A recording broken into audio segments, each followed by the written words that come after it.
Ako si Father Dennis, parang din siya sa social media. Tara, magkwentuhan tayo. Kasama ko po ang mga napakagwapong pare ng Diocese ng Alaminos sapagkat sa araw na po ito, aba, lilipad kami.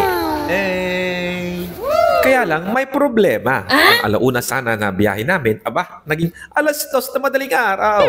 Kaya naman, lahat na makasama ko po ngayon, ayan sila, inaantok, nakatambay, nag-aabang, at kanya-kanyang diskarte kung paano kami magigising. Hey! Kasya. Parang sa kanila ganun bagay nila sa iyo. Okay na, video.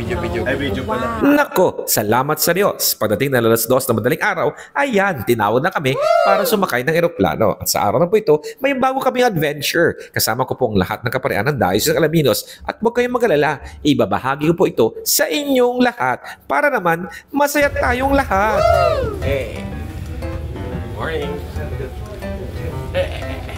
Darating po namin dito po sa South Korea. It's already 7 o'clock in the morning. Advance daw po sila dito ng 1 hour. Kaya doon sa Pilipinas, alas 6 pa lang po ng umaga. Tara! Ibigay po namin sa inyo mga iba't ibang mga pagkakanapan para sa aming pagtitipon bilang isang komunidad dito po sa Diocese ng Alaminos. Diba? Ang hino ng boses ko. Tinaantok ba? Sige po! Bye-bye!